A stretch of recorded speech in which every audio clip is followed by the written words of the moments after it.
Perkenalkan, nama saya Nur Ainun dengan NIM H0523307. Bab 7, 8, 9, 10, buku belajar dan pembelajaran. A. Teori belajar behaviorisme.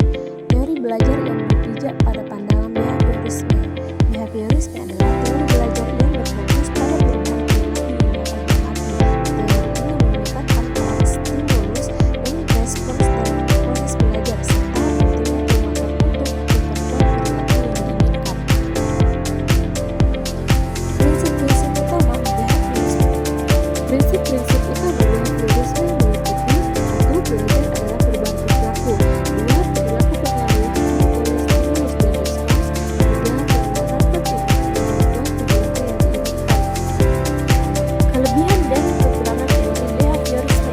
Pertama, terlalu menekankan pada peran lingkungan dan mengabaikan peran internal individu dalam belajar. Kedua, kurang memperhatikan proses kognitif yang terlibat dalam belajar.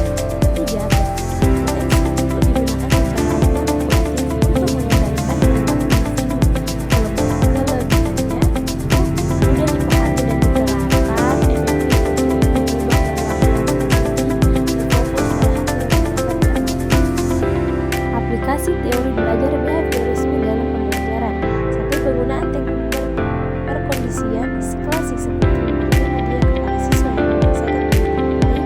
Menggunakan teknik perkondisian berperan seperti memberikan poin atau hadiah kepada siswa yang melakukan perilaku yang diinginkan. Memanfaatkan sistem reward, di mana siswa mendapatkan pemberian perilaku yang baik jika diberikan.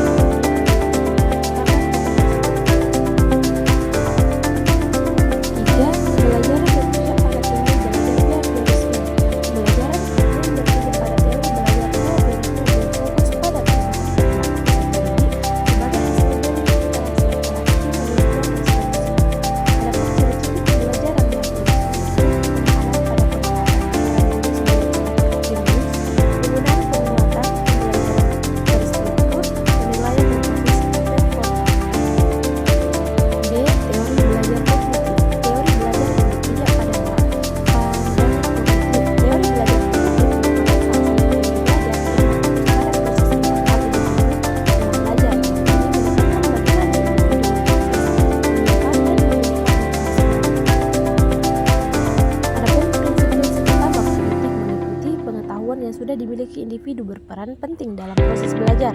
Belajar adalah proses yang aktif. Individu tidak hanya menerima informasi secara pasif, tetapi juga secara aktif terlibat dalam proses belajar. Belajar dipengaruhi oleh berbagai faktor, termasuk interaksi, strategi belajar, dan lingkungan belajar.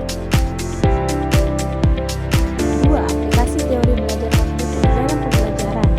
Berikut adalah beberapa aplikasi teori belajar kognitif dalam pembelajaran. Pertama, gunakan strategi pembelajaran aktif. Aktif pembelajaran sesuai dengan skema pembelajaran. Gunakan pengulangan dan latihan. Berikan umpan balik ketika terakhir.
sebagai metode pembelajaran yang kreatif dan inovatif.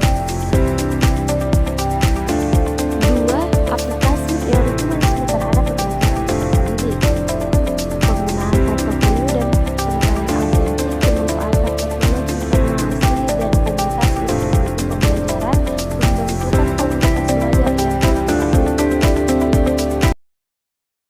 Kesimpulan, teori belajar kognitif merupakan teori belajar yang penting dan bermanfaat untuk memahami proses belajar individu. Teori behaviorisme merupakan salah satu teori belajar yang paling berpengaruh dalam sejarah pendidikan. Teori belajar humanisme menawarkan pendekatan pembelajaran yang berpusat pada individu dan berorientasi pada perkembangan pribadi.